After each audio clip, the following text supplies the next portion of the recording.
we're cooking up crime. In 1978, authorities in Chicago searched Gacy's house and they found a trap door in the floor. You guys probably already know this already, it's Gacy. But what many don't know is the chilling culinary connection. He was known in his neighborhood for one specific thing, his fried chicken. So today, my little creepy beat, we're cooking up his favorite dish.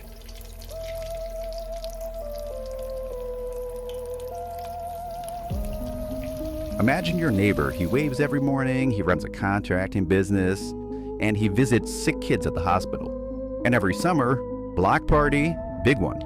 Tables in the street, the whole neighborhood comes out, and this man personally cooks fried chicken for everybody. Like from scratch, like seasoned, crispy, the whole thing.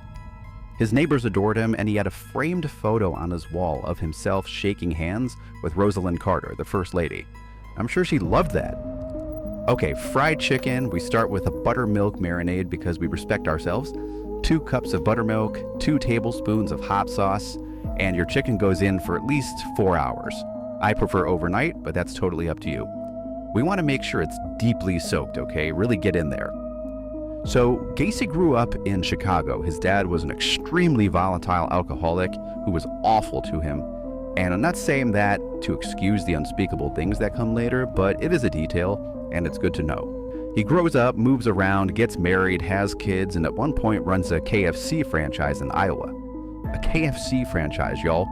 Then in '68, he's convicted of one of his employees, sentenced to 10 years, but he's out in 18 months because the justice system is awful. So he moves back to Chicago, remarries, and settles into his house on West Somerdale Avenue. And thus begins the most terrifying HOA situation in American history. Okay, dredge time. This is where the magic happens. Write this down. Some flour, cornstarch, and the cornstarch is not optional. Garlic powder, onion powder, smoked paprika, cayenne, 2 teaspoons salt, black pepper, whisk it all together. Between 72 and 78, Gacy took the lives of 33 young men and boys. Most were between 14 and 21. He placed 26 of them in the crawl space under his house, the house where the block party was. Where the fried chicken was, I just can't. I need you to understand the geography here. People are standing in this man's yard eating his food, and there are 26 people under the house. Okay, so chicken out of the buttermilk, let the excess drip off, press it firmly into the dredge, like really smoosh it in there. You want to get it in all the little crevices.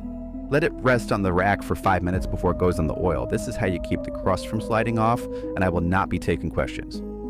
Oil in the pan, I'm using a big boy because we are doing this the right way, and we need it at 350 degrees.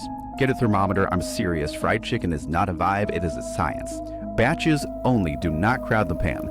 If you crowd the pan, the temperature drops, and you get sad, soggy, disgusting chicken. And we have come way too far for sad, soggy, disgusting chicken. December of 1978. A pharmacy manager reports a missing teenager, Robert Peast. He's about 15 years old. Robert told his mom he was going to talk to a contractor about a job. Want to guess who that contractor was? Yep. Cops get a warrant, they go to his house, and they find some things. Jewelry that doesn't belong to him, a receipt, some other miscellaneous stuff.